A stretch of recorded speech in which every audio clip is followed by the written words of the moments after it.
d'état-major commence l'arrestation des fournisseurs des armes à partir de Kinshasa. Bazo banda ukanga babanda na Rubero. Rubero kosaka na ngate. Kaka bawo kangisaka ngata Gilles. Bazo kanga yo zarua. Et pas na bango na 10e rue. Grand frère na Roger. Tata moi na Tika et Génie. Siko kanambe politique mwana Marceline. Yo yebi Marceline. Tonton Mutwale, yo yebi tonton Mutwale. Soko bazaba roi. Ozaka shina rambo. Ozana mona koloza. Bisiko ozali yebe. Soko boyi mélange avec la 50 francs. Là libé. Biso tozana chilo. Fachu béton bi. Il ne peut se vivre. Alors tu es bien soana, tu aussi parce que Kabila mutatika kuluna. Parce que kuluna les FCC mutabatika ngo. Yango to ebisi bango, soki bango basali marche, barozo ba kata guruma na bate guruma. Parce que déjà ba kimono déjà elatami. Kimono odo elatami pour la réponse ya Shadari.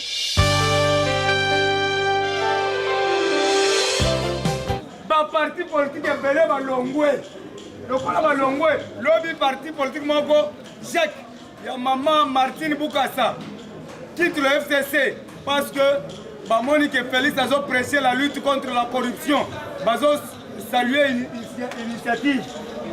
Vrai ou faux? Baye. Ebele. Na FCC la dislocation de l'FCC. Bakei. Auto tikalika na Nemi Moulani. Na Shadari. Kanambe pe alobi. On doit partir avec les autres. Bakokende. Nani Moulania, ozo kende. Nani Caleb Moutom, ozo kende kwa Tanamona Kabila. Nani Ngoy Kassanji, ozo kende na Kabila. Nani Shadari, ozo kende na Kabila.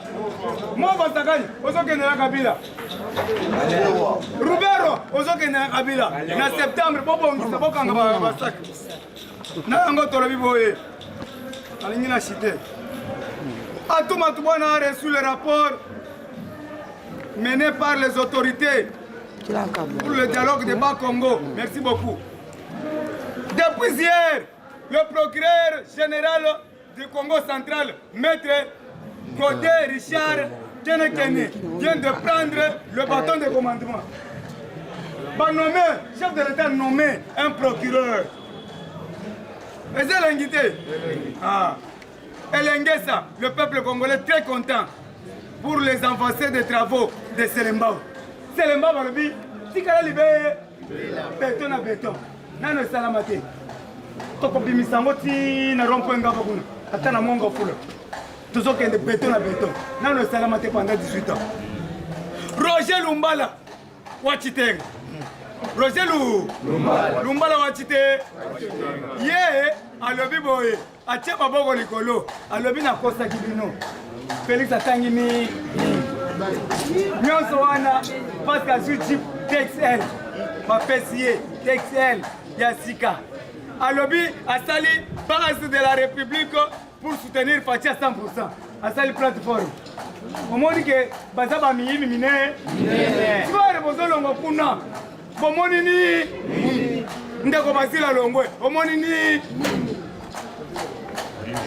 ndeko basila longwe aye. Atu atu bwana asali déclaration longwe. C'est-à-dire que nous sommes aussi là pour moi ni biso pe koto tozo ya mabino mais nous sur le ali ostakani to bengani yo Alexis Tambo Mamba azo senga na muko antombolo a sécuriser ye kuna bazoka ngaye muko antombo to boy yo le bike Isabelle yo ke kola ki ça passe pour la Belge et ça haute trahison tika kuna libela la fuite des intellectuels de Tambo Mwamba, des mecs à Médine, le Gilles 622, sans signaler le FCC, la haute trahison. Tous ces gens na Pikine, tous les professeurs ou la FCC, ils ont dit que c'était un Pikine. Beaucoup de gens bongo, nous avons dit longo la bango misala. Biso pe tous les professeurs qui ont dit. Bango kutu batangi saka une fois par année. Bazole mbongo pamba $5,000 uzotanga msambala moko bat batangisa sont des assistants basande otala msala mingi bapeo bolongo tokotira kaka kamba ibwachi na Autolobby, tout le port dans le compte de l'ONATRA, initiative de Atou Matouana, il a quitté officiellement FCC qui soutient à 100% Félix Antoine Tshisekedi. Olive, on a trouvé dans la société légale le tenue des militaires dans le carton. Samba, Azana la gale, na ba chambre froide, ba ke kuna ba kuti ba tenir ba militaire. Est-ce qu'il y a la militaire? Olive, ozo kangama, nanko, ozo kangama, ozo kendelibe, bela. Awa, dans 48 heures, Fati donne l'ordre pour mettre fin à la guerre de l'Est. Le chef de l'état-major commence l'arrestation des fournisseurs des armes à partir de Kinshasa. Bazo banda ukanga baba na Rubero basaka na ngate kaka bawo kangisaka ngata Jules bazo kanga yo zarua Jules. Forum des médias, on a félicité le président de la République pour l'émergence. Balobi que azo travailler kito forum des médias basali balobi asali une année 6 mois mais makambuzo kende kito. Pour soutenir Félix Antoine Tshisekedi, c'est notre frère du sang. Maman Naïbo Ebiye, maman Marthe Kassab. Papa Naïbo Ebiye, le grand prêtre Moukichi. Que son âme repose en paix. Et pas la bango na 10e rue. Grand frère Naï Roger. Tata Mosi Naï Chika et Génie. Siko Kanambe Polite Mona Marceline. Yo Ebi Marceline. Tonton Moutouale. Ebi Tonton Moutouale. Soka Mazabarwa. Osaka China Rambo, Rwandais, tout fait. Ok mes chers amis, Batu Bazé Bele à Koloba. Nana Souka Kanan Wana. Awa Sikoyo, et commis mon président. En tout honneur, il faut te respecter ma président au Maïe. Président, à vous la parole. Le grand pasteur. Poto Bota la pasteur. Awa Zande ma pasteur. Peuple congolais, viva! Viva! Peuple congolais, viva! Viva!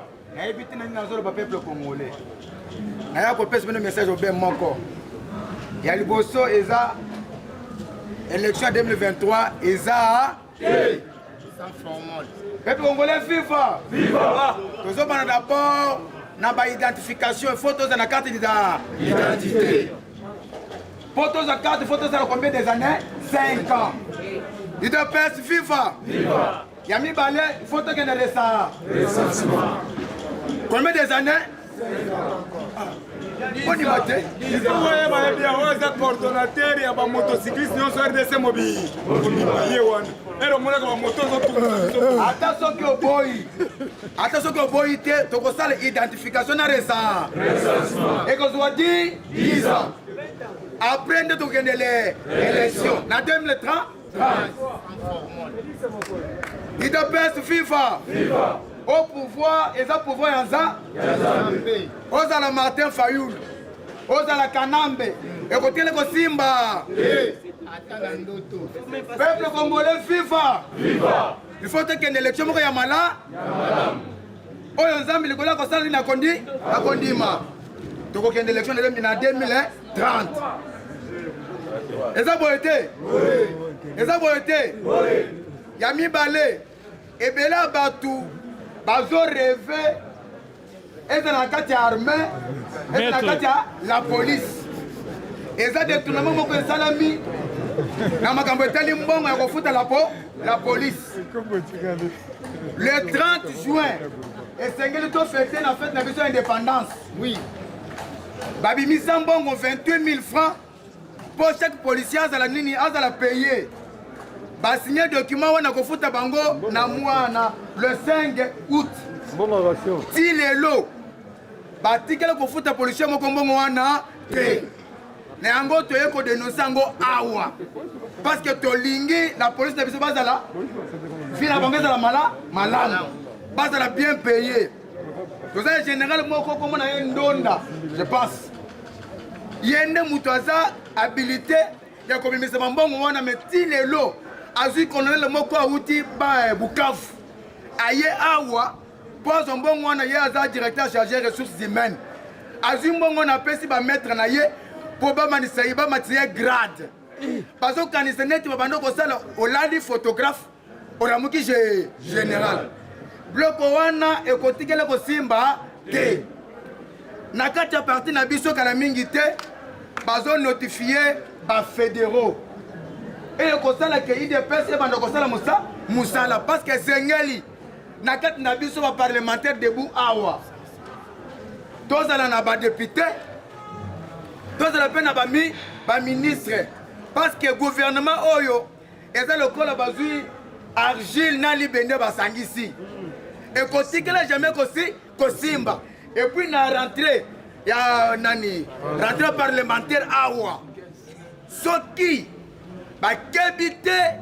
tokobenga na bango en désordre parce que toyebani bilongi ndenge toza bwene wa président Gilles baza awa na opposition tozalaki makasi lelo oyo toza na pouvoir toza na armée toza mpe na la police tokosenga so bango balingi ndenge bamesena kosala mpe balobi o biso mpe atufa tosala marche mpasi nalandi moko na bango awa bango balobi o biso mpe toza na monopole ya population ok tokosenga na bobeta bango na bogaz ata mibale ya itindindi wana itindindi so chadari ya kotelema wana UDPS viva tozala ozage tozala ya kotelema soki bazongi na rentrée parlementaire biso na bango nzoto na nzoto UDPS viva tokobanga tokobangisa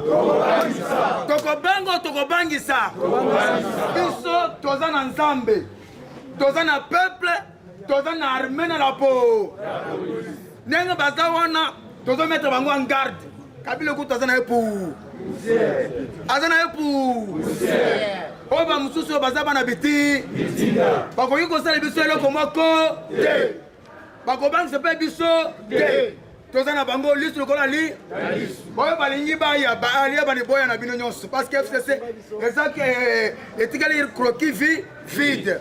J'ai dit je vous remercie. Merci.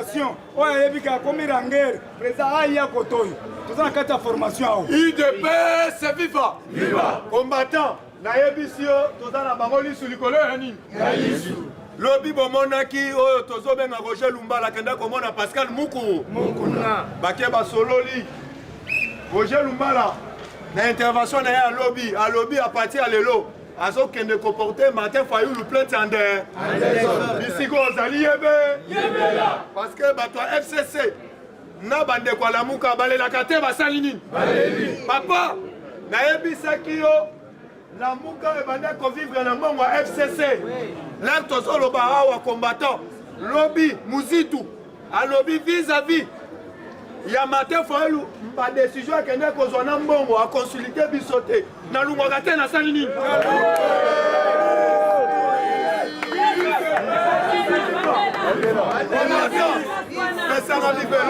pesanga bibelo UDPS viva combattant toyebisaki bango bakome soki bazo comprendre politique te bakotala basilidi yaya nayebisi yo na République démocratique du Congo moto asala opposition républicaine aza te bango nyonso toyebi te moto asala opposition radicale lokola Tshisekedi wa Mulumba ezali kaka oyo tobengaka les fins de la liberté levée justement UDPS viva combattant d'élite lobi bolandaki lisusu oyo tozobenga Sylvain Mutombo apesi mise en garde na bandeko nyonso soi-disant lelo baalinga bakena justice po ete baporte Chilombo oyo tobengi plainte alobi soki bambeki bakokutana biso na nzela na bango alobi il fallait bayeba ete remise et reprise na UDPS ou bien na Fachi Beto bakosala ngo na koloza bisiko ozali yebe soko boyi mélange avec la 50 francs la libe biso toza na Chilombo Fachi Beton Eglebi UDPS viva combattant d'élite awa nazoyebisa yo bauti ko débloquer mbongo ebele oyo tobengaka 800 milliards de dollars américains awa yeba déjà Grande-Bretagne a débloqué maman na mbongo pour soutenir oyo tobengaka République démocratique du Congo. Awa na yebi si okomata vanda kan. Bainvestisseur bazoya awa lokola maye. Toyebaki bato FCC bakomprendre ete kala mingi te fo bainvestisseur batonda na Kinshasa. Yango omonaki bake le plus moyen. Batie ba batterie na bango en marche. Batie ba batterie na bango en marche combattant. Pour ne fisque awa na moment oyo baluka moyen ba décourager vis-à-vis des investisseurs d'ici bientôt il faut pas quitter na Kinshasa parce que boute koyoka awa tozolo bao bauti kopesa mama na rapport pour na liwa ya Delphin Kayimbi combattant lelo fongola NTNC okoyoka mutu abomaki Delphin Kayimbi yeba déjà combattant rapport lisusu epesami bacommanditaire oyo basalaka badésordre na est bazalaka wana RD bisiko bazali yebe na Kinshasa RDC président Gilles alobi bazali wana Kinshasa obosana te biso pe toza na opération moko toyebi pa combattant nalobi na mama oyo bokola kanda totikali na eloko moko ya kosila na bandeko ya FCC tala mfutume ekotelaki tamwe mwamba na Belgique ake kolakisa oyo tobengi passeport belge me bayebisi eme yo oza belge na makambo ya bakongole okota lolenge ni lelo mpe azosenga intervention ya mukontombolo mo wamai de ses propres Fatibe azosenga intervention par rapport à nini alobi ete Fatia Kotele quand même à mon envoyage sur la Kisasa.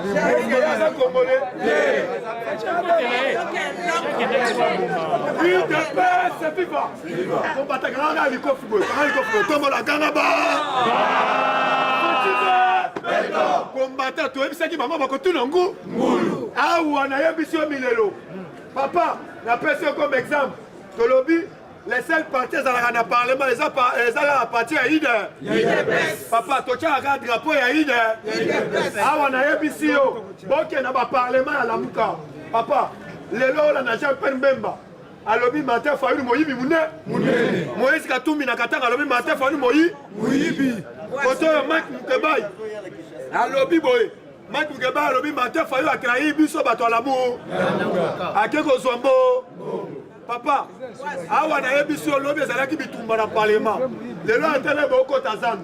Comment ni bato parlement moko debu batele maka. O soit disant lota suruka baluka nguruma. Papa babani ko bunda. Balobi mate faulu moyibi mune. Atiki biso na balaba. Soki omoni parlement toni na tongo lelo. Bande ko na biso mususu baye. To yebisi bango baya na kimia. Biso les gens to koma musika na o to benga na actualité. Tozali awa pona ko soutenir mo ko tombolo Fatibe. Papa, nazo yebisa yo. Yeba déjà nazo pesoda à partir à la 9.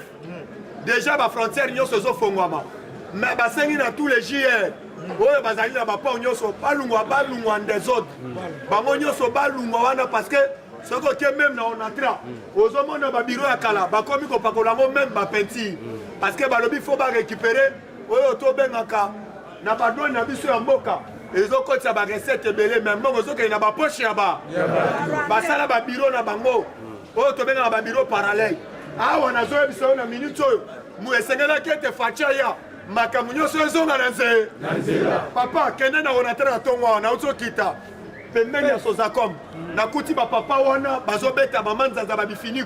Balobi to récupérer ma camunio se on a traité. Papa, il fallait que ça na mona mboka Fatibe. Kabila za momimune. D'ici quand on est combattant. Il fallait tout inaye na Guantanamo. Voilà. Kabila azande konayo te. Mutua ko yebiso Kabila azande konayo. Boye à partir de le combattant yebisa e. Kabila ale quand même la télévision songolo pakala. Allo balinga. IDP c'est FIFA. Combattant pesa na vivelo ngana yebisa. IDP c'est FIFA. Combattant la lobona lobate. Tozo loba pona kasongo azo sala musala ha. Combattant na lobona lobate. Awa tolingi basala biso changement. Papa, nazo ebisa yo na quartier 3. Koulou nezo continuer kak. Côté Angapagne, bazo piller même na ba boutique. Mikolo baza na système Boma Muluba. Awa tozopesa bango mise en garde. Plupart aussi combattants. Ratissage bazo sala soko okoti route ya Bekatef na côté ya Tchangu na se côté ya Rai kuluna na nenga ko sakana te na Kimbaseke oyo tozobenga colonel bienvenu bisika azali yake awokuta na biso na nzela na ye awa nazoyebisa yo bakomi bapire petit ya bato ya kuluna yango tozoyebisa na papa le VPM Gilbert Kankonde azala lisu likolo ya nini combattant awa na koyebisa yo tozala serein awa totikali na jour moins combien parce que pona oyo tobengi bazonga na section parlementaire bakendaki vacances jour moins combien jour moins combien na lobby préparer qu'est-ce tu as peur na zoyebisa yo préparer qu'est-ce tu as peur tozana musale belé likolo ya ba député soki basakani cette fois-ci papa toyebisi yo biso toleki bango baza majorité à salle biso toza majorité populaire bisika bazali baye toyebi Jani Mabunda akendaki na États-Unis d'Amérique nambango akende corrompre ba lobbying américain akoki te corrompre ba lobbying américain le toloba mbongo ne ayaki nango bakaboli ba musique bapesi ba Martin Fayulu na oyo tozobenga Théodore Ngoyi awa nazoyebisa yo Théodore Ngoyi na Katanga lobi ndaku na yeba panzi yango bayebisi yo ozali ndoki mune papa nayebisi yo Kabila soki batu bazokosa ye cette fois-ci tokobetele marche à kafu communauté internationale baya kozoye ande merci pour la longa na souka. OK, merci beaucoup sans oublier bazo senga ngai pasteur Mukuna merci IDPS viva IDPS viva bala papa viva bonjour à tous Yaya papa Etienne Tshisekedi wa Mulumba testament na ye oyo atekele biso alobaki ke peuple prenez-vous en charge makambo oyo Martin Fayulu azosala bato bazochamba kelele na mboka na biso baza ba étranger bato bakoma ba congolais na kimukolo netu Kabila komi congolais na kimukolo netu Martin Fayulu komi congolais na kimukolo netu Vital Kamerhe komi congolais na kimukolo nde bato bazocha mboka oyo en otage nde bato bazozwa mboka oyo bazochango en otage mais boso bomoni famille kaka mutu moko leki azalaka te kulutu na ye azalaka te mama na ye azalaka te kaka Fayulu ye moko kaka Fayulu ye moko Fayulu toyebisa yo ke kanga ceinture na yo kanga ceinture makasi zala forme makasi mais tozoyebisa yo ke zala forme nayebi ke biso IDPS toza machine politique okoki kotelemela mokonzi ya mboka te mais tozoyebisa Kabila parce que mokolo alobi tomonaki vers 16h kanani Martin Fayulu akendakaki epa Kabila na GLM vers 16h10 Fayulu azalaki kuna bakenda kosolola basolo nini bapesi mbongo a continuer mais tozosanga na FCC basere ceinture na bango bazalaka makasi avant Wasimba Félix osimbi nzamba likolo osimbi peuple congolais soki bolingi nzamba likolo te moyen bolongo Félix eza te tozoyebisa bino yaya osomoni famille ya 3 personnes Kabila Jeannette papa leki azalaka te maman leki azalaka te tata mwasi azalaka te bazalaka kaka misato famille ya 3 personnes bango bayaka tiaka désordre na kati ya Congo tozokebisa bino toyebisa bino ke trop c'est trop papa tient testament na ye alobaki na biso ke to prendre en charge tokotolega lisusu buzoba te na kati ya Congo biso toza lisu ya mokonzi ya mboka toza derrière vision chef de l'état parce que Félix Tshisekedi aza ya biso aza makila na biso aza moto ya botami toyebe chepa na bango nana yebe pa bakabila nakisanga epa bakabila awa nana yebe pa bakabila ata moto moko ayebi koko ya Kabila nana yebi awo koko ya Kabila nana yebi Uruberwa basaka bakongole bakomi na kimukolo baurubero wana bato tozoyeba urubero eske kombo ya muntu na kongole ezaka urube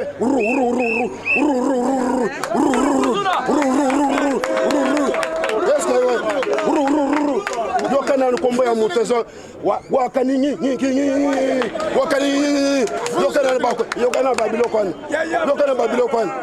yokana babilo kwana bakombo na ezosala soni na mboka oyo tolingo komona bango lisusu te parce que bango baokipe mongo baokipe kongo na biso tozolingo komona bango lisusu te na kati ya RDC yaya nayebisa mokolo lobi réunion ekoti na ambassade ya États-Unis urgence na Mike Hammer akotiaki réunion ntango ozomona Mike Hammer azalaki lobi na réunion wana ezalaki nini sur base comment sécuriser la RDC nde omoni réunion wana ekoti urgence bazwi disposition parce que bientôt vice-président des États-Unis na kombo ya sous-secrétaire d'État américain Mike Pompeo azokoma awa batuni ye par rapport ya nani koya na ye alobi nini alobi ke liboso na boyaki koya compte tenu que John Numbi asalaki na kati armée mais pour cette fois-ci nazoya avec force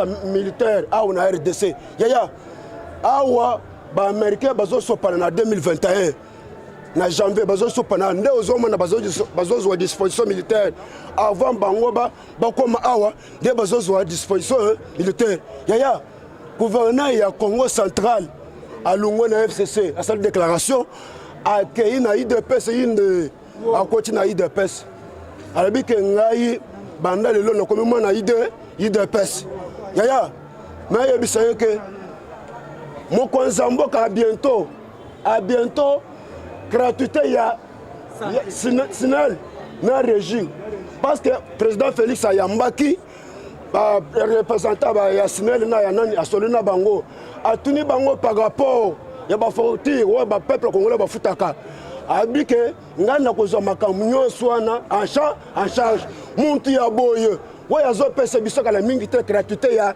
Sinel na régie totika muntu aboye yaya soko boye Félix Sumba Javel les a 50 francs. Au Kokufa na yo kenda paye, lui fait l'ofélé. Au Canada le ofélé. Au Kaina yo daye. Soko boy Félix Hassan o daye. Yaya Congo ezami balé. Au Kepe na sasu et pas sasu kuna babeta ka pe lingala kuna. Baloba ka pe lingala. Kendo benga sasu président kuna. Simba motema. Yaya pouvoir oyo biso to bunda. 37 ans ezamamba na lipate yaya pouvoir oyo tokotika ngote kaka mokolo Jésus akoya makamba pouvoir salini esil yaya pona suisa tombola maboko likolo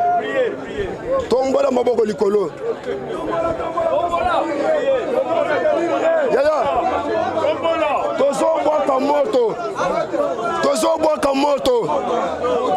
tozobwaka moto bisika nyonso ofsese bazokwata makita contre chef de l'état o bazosala réunion ya kindoki ya butu ya moi na bakamere na baruberwa na batu nyonso tozobwakela bango tozobwakela bango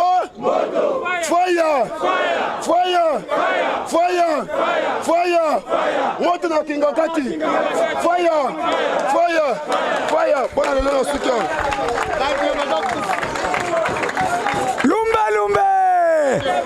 Mwete Oye Goya merci beaucoup Oza Lengi Oza studio solo sans formol TV merci beaucoup sans plus tarder Mukunazo Kende awa toza pa président chinois mais tokosenga boy Félix Antoine Tshisekedi Tshilombo muku antombolo yoka biso régie des eaux bakomi kofutisa biso ba facture ya kala nani SNEL ba facture ya kala tosengi bakisila biso lisusu 2 mois po basuka bien muku antombolo tosengi mai na courant bakisila biso ya ofe po ye moko zondima ke Kongo ezala mbongo ebe lokola muku antombolo zondima zwa biso en charge mai na courant pa bandi kotinda liso ba facture ebele kangela biso na ale atundu po bato ba profiter na gratuité ya mai na courant te awa sikoyo tozokoma na gratuité ya santé. Santé pour tout. Dans la maternité ofele ndeko bota ndeko nayebi ke ba jeune ebele bazaki na retard ya kobota bota ata soki nano bali te tokoarrange après eza bongo te nasengi na bakombata nyonso nga mutu nalobi na koarrange après bota nanu ya bota nanu. Merci beaucoup Ouzwa. Kobwaka mwana te. IDPS viva! IDPS viva! IDPS viva! Yemba Fachi béton! Béton! Yemba Fachi béton! Béton! Yemba Fachi béton! Béton! Fachi bé! Chilombu bé! Moma ibe! Mukishi bé! Grand esprit bé! Y'a zone Sara slogan. Mugu natiki terrain likolo nga pe fona tika terrain liko. Tolingi ko attaquer Martin Fayulu puisque ndeko na yo basali liko paleli na radio Okapi. Ba balandi elobi Fachi be. Puisque Zala qui pena donc qui t'ont mobilisé tous les combattants peuple congolais. Inde chez Otobengi Théodore. Expliquez biso pourquoi olingi destitution à Mokonzia. Ceux qui azana mbeba premier ministre Ilungamba ayebi ba ordonnance wana te mais Ilunga za mutu FCC mais yoka lobi ba grave révélation Fatibe tolinga to attaquer bango te mais comme ça to bengi actualité du jour yangani follow na pesa bino ba élément puisque ba intervenir lobi belé tozana ba Mike Cohen tozana ba to bengi ba zanga Mobutu ba sali ba déclaration brave. Puisque Martin Fayulu Bolandaka est un trouble psychique. Moutouana a député, a une carrière qui député à 10 ans. Mais il n'a jamais copié sa proposition dans la assemblée. Fatibé. Si il faut comprendre, lobby c'était na Okapi. Parole aux auditeurs. Théodore Ngoywana, intervenant, na professeur Chilumba. Intervenant, Moussou Swazalaki à Lubumbashi. Alors, oh, ezalaki préoccupation pour nangai, pour na partager na papa ezalaki boy. Bazo tout na Théodore. Pourquoi bino bolingi destitution ya Fatibe? Yoka Théodore abangi alobi maintenant, il faut qu'on arrange français na yo. Tolingi destitution Mokonzi mboka te tolingi ba texte papa. Batuana na yebisa bino bato droit, bazana ba momoko il faut pas qu'employer bazo qu'employer. Puisque bango bazo luka destitution. Journaliste à tout niveau simple. Pourquoi Bolingi, destitution à Mokonzamboka, Théodore Alobi, loin de là. Tolingi, destitution à été, Tolingi, Batese, mais Yoka Mutuna, Balobi na Makambo Yonyo Sotou, Obozolo Joël Kilomba, na Otobengi Jean Iboulou. Les deux juges Joana Baboyaki, Otobengi la prérogative à Mokonzamboka, puisque Lobi na Lobi Sakibino. Fati Azan en dehors de la constitution. Et d'ailleurs, Bango, il faut pas profiter, puisqu'ils étaient membres simples de la Cour constitutionnelle. Alors, il a élevé Bango. Après, si Bango, Tobengi, la Cour de cassation. Mais Bango, tellement que Bazana plan machiavélique dans la Cour constitutionnelle. Il y a un baboyaki. Si vous comprenez, Martin Madi Fayulu a été soutenir Batouana pour basala Tobengi décision Mokonzamboka. Alors que comprendre, Zanga Mobutu, Mwana Mobutu a sali ba brave révélation. Toyebi Sakabino, ba Martin Fayulu bazana trouble psychique, au moins na bisone tu to mangaka bango respect. Mengate Zanga Mobutu lobi na RTBF Fatibe. Yoka Zanga Mobutu sur RTBF. Depuis l'arrivée au pouvoir de mon frère Félix Antoine Tshisekedi Tshilombo Fatibe. Les Congolais ont maintenant leur valeur sûre. Tobeteli nan maboko makasi. Et vous êtes témoin avec moi de montrer en RDC sur le plan international tant qu'inter. Même si ici en Belgique les opposants ne sont pas libres, comme en RDC. Les fous de la Mouka passent tous les jours à la télé pour inciter le président Félix. Et c'est là sans inquiétude, vraiment, ces messieurs, c'est une bénédiction pour la RDC et l'Afrique en totalité.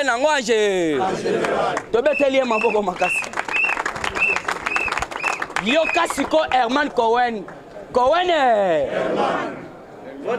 Herman a lobby boye. Puisque lobby va te belé va intervenir.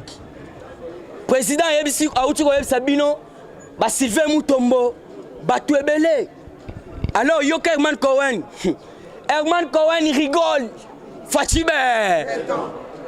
Là ba lobby Herman Cohen rigole, cela veut dire quoi ça seka.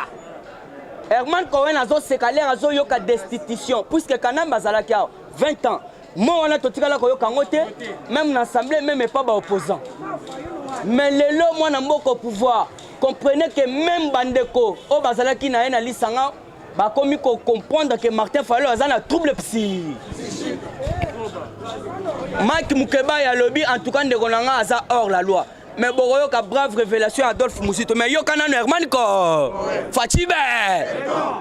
Ya pesanga béton Chilombo a sepela galère bo pesanga béton on a pesi bino message Fatibé.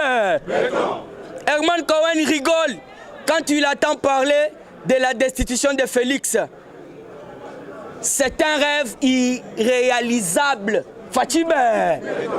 Alobi ezali rêve irréalisable. Donc Moutouana azali ko rêver une utopie. Hein Moutoumo aza ko rêver bon chimère d'autant comprendre raté. Alobi pe eza irréalisable. Donc eko sala maté en vrai dire puisque français nako buka na mine Fatibé. Donc ndoto wana ya Martin Fayulu ya baba eko sala maté. Wana Herman Cohen. Totigi puisque Martin Fayulu a comme sujet du jour. Alors photo que na mamoussous Fatibé. Toujours na carte actualité politique. Tomoni batobele ba komi koloba pour la diplomatie à Fati. Mais l'anda très bien. La Grande-Bretagne a mobilisé 120 millions de dollars pour la santé en RDC. Santé pour tous. Toujours na carte actualité politique. Nous sommes en train de fermer. On a des informations à PSK en sa formule. Ah, tu as ça va jeter. Information jour mon lobby Fatih Béton a Zali déterminé puisque Otobengi Monisco et l'on a libéré la République démocratique du Congo. Jusque là, Batikali déjà dans 6 provinces sur 26 provinces. Monisco. Oya Rosadako Nanga Zaka Oya Landi Laïla Zigura, lobby na Okapi. À lobby maintenant nous sommes en train de fermer nos bureaux. Donc il faut telongo immédiatement la Katia Mboka ya RDC. Ya mais c'est brave. Batu wazo kufa na RDC. Monisco zawa. Mafricom ya États-Unis ya tobeteli chilombo maboko makasi. Obeti maboko tena legi batu wase belé. 800 000 $ destinés aux rebelles actifs dans la région de Beni en provenance de Nairobi interceptés à la frontière de Kasindi. Malheureusement, les transporteurs de l'argent se sont volatilisés avec la complicité des services sécuritaires. Mongwe outi libanda na Nairobi, ezako kende ko ravitailler ba rebelle. Pesa fati raison. Et pour votre information, ba pesinga information lobi ba outi okanga ba mama mususu, basako kende na ba armes, munitions de guerre pour basala échange avec ba or. Mais fati ebisi ba mukebai. Quand on était dans l'opposition, mais yo critiquait pe fati lobi pourquoi lobi bongo? À lobby à travers Bitouma Est. À lobby Tobano critiquer Bandekona, mais vous devez comprendre une chose. Bitouma Est est ali congolais et moko ndazali ko sepela na yango. Mais comprenez que à ande tozo le baboye, bakangi lisusu 800 millions de $. Il fallait que kenenanga mko ravitailler bango. Alors bakangi yango kokanga bango na ba bazalaki na mbongo. En complicité na service à sécurité, tout la mousse yaza. Toujours na carte actualité politique pour na chiter. Kanam veut encore récupérer Mansolo nae na kati ya mboka. Tozo ebisaye azolota. Yangono moni batunyo surtout Bazaria Souberwa à travers Martin Fayulu ba pesi passe puisque faut bien comprendre Martin Fayulu ce qui est là lingi ko destituer mon konzamboka bien sûr toke na même logique c'est pour na Alexis Tamwazonge la maso. Donc to pesi moke pas barwa. Yangona bazo traiter un trouble. Frank Diongo place dans cité yangona. Bah intervenant va zébélé. A sali le sous message. Fatibé. Yoka Frank Diongo pour appeler sa micro. Alors Biboé. La RDC n'a jamais connu un président avec la volonté de faire mieux comme Félix Antoine Tshisekedi Fatibé. Nous avons l'occasion et nous allons en profiter pour reprendre le contrôle de notre nation ensemble avec lui. Fatibé. Ok, tu vas être le chinois, Maboko chinois. Mouzito. Ok. Ouais, Zo Mouzito, merci. Yaya, en tout cas, merci beaucoup. Mi betela Maboko. Olandaka, urgent. Adolphe Mouzito, Fatibé, sur le point de quitter Martin Fayoulou. Pour lui, je suis surpris de voir mon frère prendre la décision, prendre la position sans toutefois me consulter personnellement. Pour un débat d'idées, je suis désolé. Fatibé, Adolphe Mouzito. Ok, merci beaucoup mes chers amis, mes chers frères. Nous avons préparé Katakurume. IDPS, viva! D'ailleurs, Union Européenne, Baratiko Panabango. Parce que va utiliser Y'a Martin Fayoul. Après, na Théodore Ngoy. IDPS, viva! Fatibé! Pour votre information, dans quelques jours, en combattant Chilombo, Inde, na États-Unis. Parce que elle me connaît le petit message. Fatibé, IDPS viva. Chers combattants, Bakria majorité la Bango, Batante Katumbi et Simité, mais les lots, Batante Martin Fayoul. IDPS viva. Baraté. Pourquoi Baraté? C'est la majorité la Bango contre Chilombo. Pour votre information, dans quel jour combattant, Bango Nyonso, démission.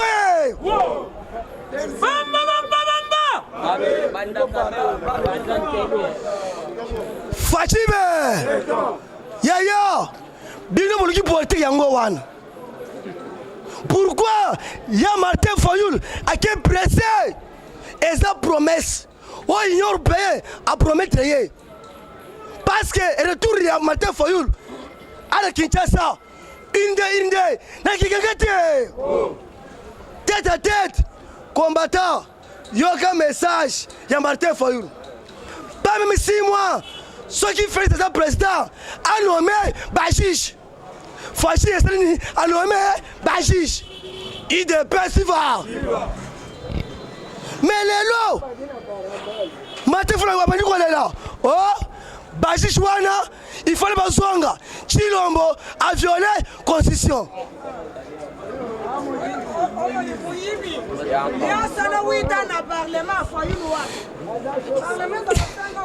IDPS viva.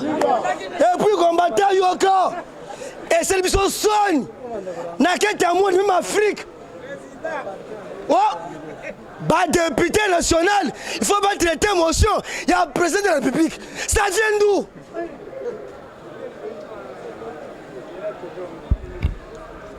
Quel est Christopher Ngoy? Christopher Ngoy, tant que le président Koukossone a démissionné, Mouto Liboso a démenti les aïeux. A démissionné. IDPS viva. A démenti. Oh, a démissionné. Mais c'est loin moi. Libanda. Non, le but est, mais qu'on va prégueter. N'a démissionné. Mais Bango Kinshasa. Laissez-vous sous le bilo. Parce qu'on a n'importe quoi. Mais Yaya, na Bango, na Kabila, Kalamite, pour na Bango, Abou. IDPS viva. Parce que l'Union Européenne, parce que comme na Bango, mais Yaya Yoka, après Saint-Denis de Genève, Martin Fayoul, Babo l'Union Européenne, mais les lots, parce que soutenir par l'Union Européenne. Mais Yaya, il y a aucun message. Il y a les États-Unis, et c'est clair. Message, il y a Martin Fayoul, et c'est message, il y a Kindoki. IDPS viva. Mais Yaya, pour votre information, à partir de l'élo, carrière politique, il y a Martin Fayoul. Abou. Mais, Kalamingte, na RTNC, Pokoyoka, flash, Fachi, Beto, nomination, Martin Foyoul, président, il y a pas chauffeur à pousse. Il devait se vivre.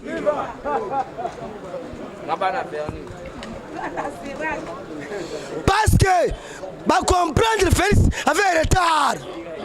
Mes combattants, des déboulonnages. Mais bah on comprendre déboulonnage après. IDP si va. Mes combattants, les combattants. Bah combattants sont combattants, bah voilà la commune de Kinshasa. La séminaire combattants na Bitumba, na Wileri na Bourmès. Place à parlement bah Chabar. Mais l'homme est un policier. Fin de faire ce parlement que place one. Mais samedi ça ouverture. Bah moi je combattais samedi vers 18h. Bien sûr je vois la Wileri. Frappe sur frappe. Et ça beauté. Je vous remercie. Ok, tout ça n'a profité qu'aucun détail. Merci beaucoup na Marie-Claire Chango. Merci na maman Brigitte Mwanzakabe ya Fachi Solution de Makambo. Coordonnatrice ya Monde Mobimba. Merci beaucoup na Roger Luma. Le combattant Roger. Merci beaucoup na Serge Kanyoka na Australie. Bangonde Makambo. Merci beaucoup na Papa Kim na États-Unis. Maman Nyota. Maman Madova na Berlin. Merci beaucoup Maman Célestine à Toronto. Merci beaucoup Maman Pauline Ochunga. Merci beaucoup na ba Maman Nyonso. Sans oublier Madame Daniela Kamwanya Moamai, le PDG Wadeni Moulamba. Mais pourquoi pas Maman Ndenga, mère boss. Voilà. Pourquoi pas Maman Annie Chilombo, 520 gigas na Château Rouge. Sans oublier Sikope chinois, yo le Binini. Ngana pesi libanga na ngai pavier Damas na kati ya Londres, mobali ya Mama Nora, na pesi pe papa na ngai yo to bengi papa Kim na kati ya State.